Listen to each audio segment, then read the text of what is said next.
Welcome to Cost Saver Conversations. I'm Angela, and I ask the practical questions so you can quickly understand what matters. Today, I'm joined by Assad. Hi, Angela. We are unpacking the real living wage gap in the UK 2025/26, what you're missing each year today, and tying it back to the wider cost saver ecosystem, including tools like Real Living Wage Gap Engine UK 25/26, so you can turn insights into action quickly. Just a heads up before we dive in, we are your synthetic hosts. We are great with numbers, but as AI, we can sometimes be confidently wrong.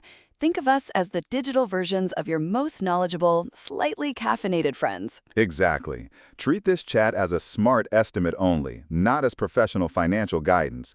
Always check important details with official sources or a qualified expert before making any big decisions. Welcome back, everyone. Today, we're getting into something that, honestly, I think it affects way more people than realize it, the real living wage gap. Assad, thanks for coming on. Thanks for having me, Angela. Yeah, it's one of those topics that sounds a bit, policy wonkish, but the actual impact on people's day-to-day lives it's massive, really. So let's start at the very beginning, because I think this is where people get tripped up. There are two terms floating around, the national living wage and the real living wage. They sound almost identical. They do, and that's the single biggest reason people's household budgets go sideways. They just conflate the two. So the national living wage, the NLW, that's the legal minimum. Government sets it for workers 21 and over.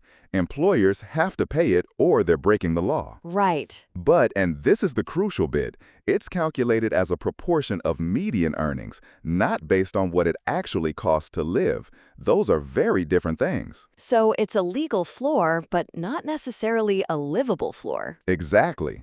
And then you've got the real living wage, the RLW, which is voluntary.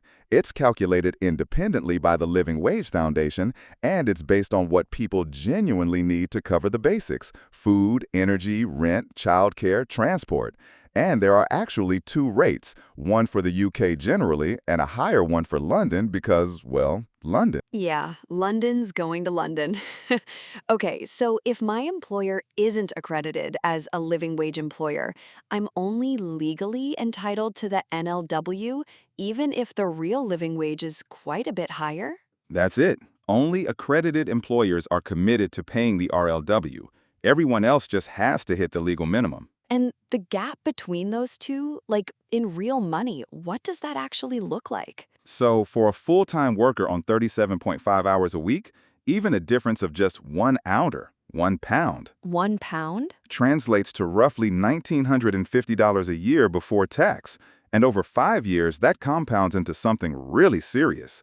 It's often the difference between building a small savings buffer and just living paycheck to paycheck. Wow. When you put it that way, it's actually quite stark. Do you have a real-world example of how that plays out? Yeah, so there's this, I was going to say, actually, let me use a specific case. Priya, a retail assistant in Birmingham working 35 hours a week. Her employer became living wage accredited last year, and her hourly rate went up by £1.60. Even after tax and pension contributions, her monthly take-home increased by about $180. Okay, that's meaningful. But here's the thing that really got me. She used that extra money to clear a credit card that had been costing her nearly $30 a month in interest. So effectively, she had an extra $210 of breathing room each month. It's not just the pay rise, it's what the pay rise unlocks. Does that make sense? Oh, completely. It's like a cascade effect. That's actually really powerful. And the gap tends to widen when the cost of essentials rise faster than the statutory wage upgradings.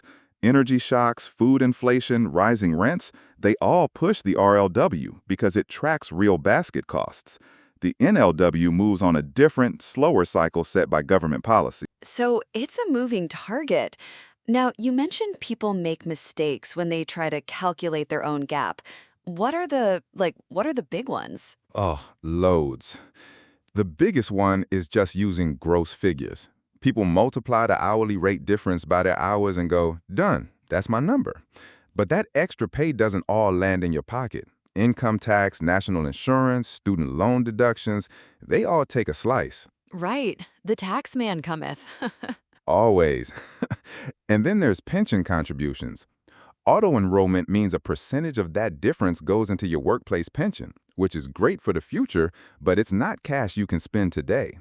People also assume 52 weeks of full pay, but unpaid leave, sick days beyond SSP, 0 hours gaps, those all eat into your actual annual number. That's a good point. And I suppose for people on lower incomes who are also receiving benefits, there's the The universal credit taper, yeah, that's a huge one and it catches people out all the time. For low earners on benefits, every extra £1 of net earnings currently reduces universal credit by 55p.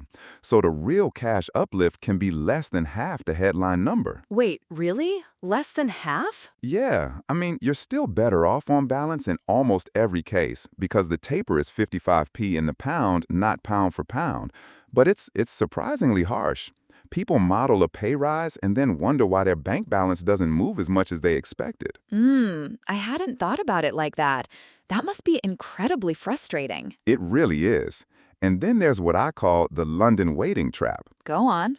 So the RLW for London is higher than the general UK rate, right? But here's the thing. It applies to work performed within Greater London, regardless of where the worker lives. So if you live in Reading but commute into London for work, your employer, if they're accredited, should be paying you the London rate. Oh, I would have assumed it was based on where you live, not where you work. Yeah, common misconception. And a lot of workers never raise it because they just don't know. That's wild. What else do people miss? Unpaid time attached to work. This is a big one. Getting changed into a uniform, mandatory pre-shift briefings, closing up tasks after the tills shut, these should all be paid time, but they frequently aren't. If you're working an extra unpaid 20 minutes a day, that's over 80 hours a year of free labor. 80 hours. That's like 2 full working weeks, basically. Pretty much, and it completely skews your effective hourly rate.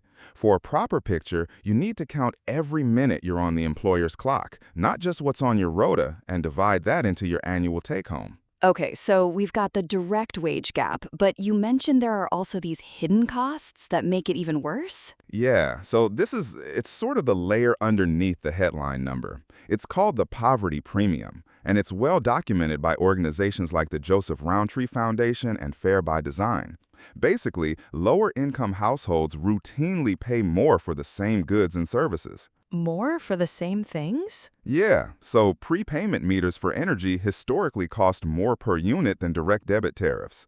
Monthly installments on car or contents insurance typically cost 10 to 20% more than paying annually. If you can't spare a lump sum, you pay the premium. Access to cheap credit requires a good credit file, so people on low incomes end up relying on high-cost short-term credit with APRs in the hundreds. And even food shopping. Bulk buying is cheaper per unit, but you need storage, transport, and upfront cash. Small daily shops from a corner store cost far more per calorie. That's just a lot. So you're earning less and paying more. It's a double whammy. It can add 400 to 500 pounds a year to a low-income household's outgoings compared with a wealthier neighbor buying the exact same things.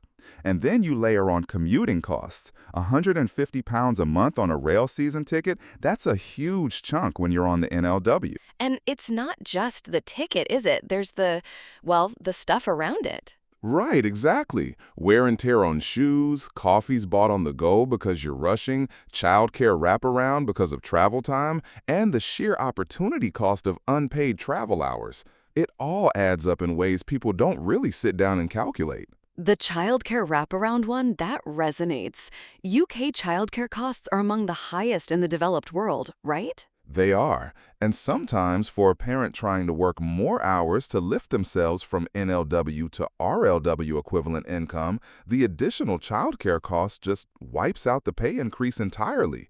It's sometimes called the second earner trap or the childcare cliff edge. And the funded hours, people assume they're automatic, but you have to apply through the government's childcare service. Miss the reconfirmation window and you can lose the entitlement. Oh, that's actually really important. Don't assume, apply. Exactly. And eligibility depends on both parents earning within specific thresholds, so it's worth modeling your specific situation. Okay, so this is all quite sobering, honestly. But once someone has an accurate picture of their own gap, what can they actually do about it? What are the levers? So for workers, there are kind of 5 broad routes. First, negotiate with your current employer. But, and this is important, frame it around retention and recruitment costs, not personal need.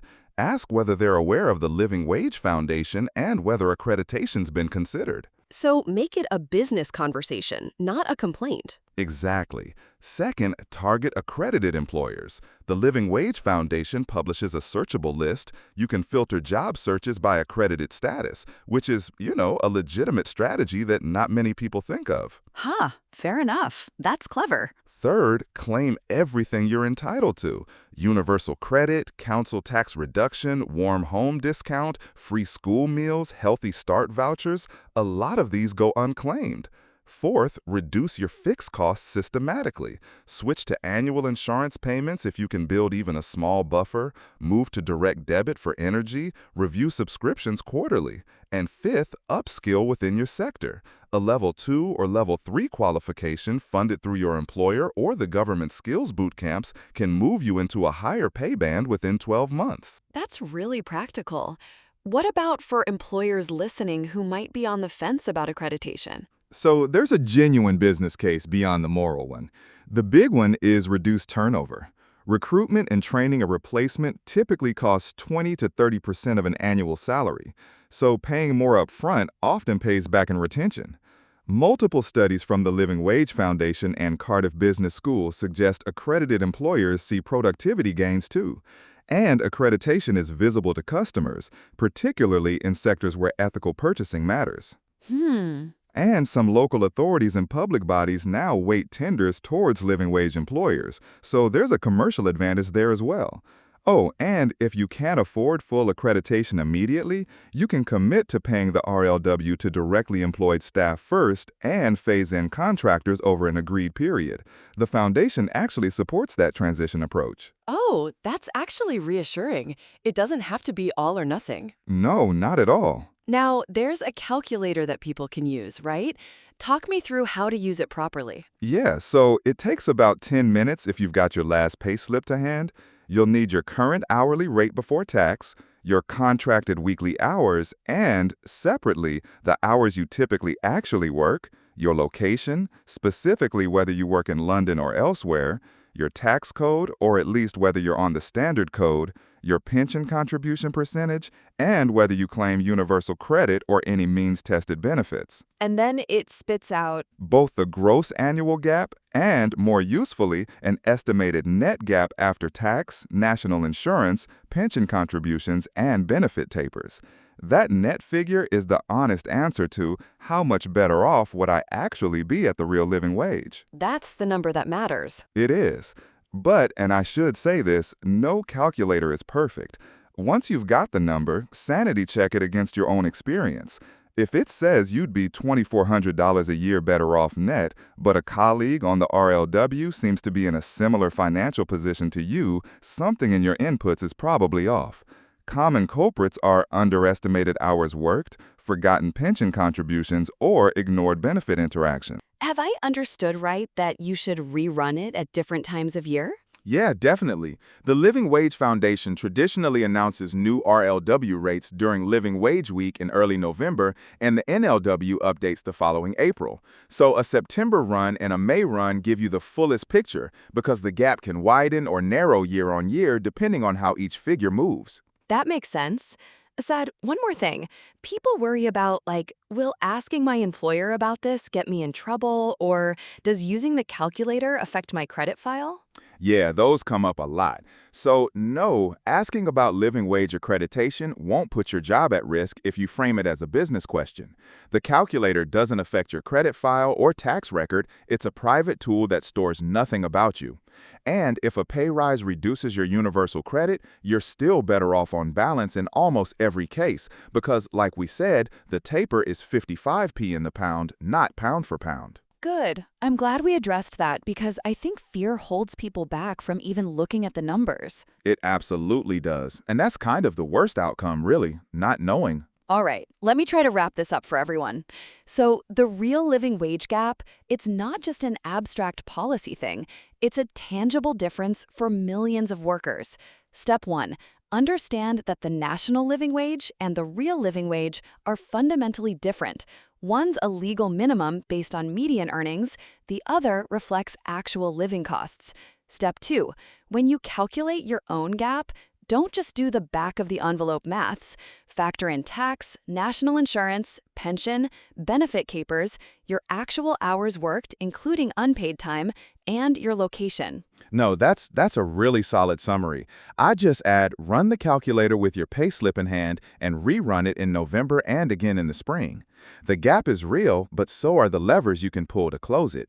It's about being informed and then actually doing something with that information. Love it. Assad, thank you so much. This has been genuinely eye-opening. Thanks, Angela. Always good to chat about this stuff. Quick side note, this guide connects with other cost-saver blogs, especially Checklist to Verify Before Choosing a Local Service Provider, UK Train Split Ticket Calculator Mistakes and Hidden Costs, and Hidden Costs of Commuting Missed by Calculators. Exactly. And reading those together helps you connect the dots across your household budget, not just this one topic. And if you want to apply this immediately, jump into tools like Real Living Wage Gap Engine UK 2526 pounds per year right after this episode. Primary sources used here include Living Wage Foundation and gov.uk national minimum wage and national living wage rates, so you can verify the data yourself and stay evidence-led. That wraps this cost-saver conversation with Angela and Assad.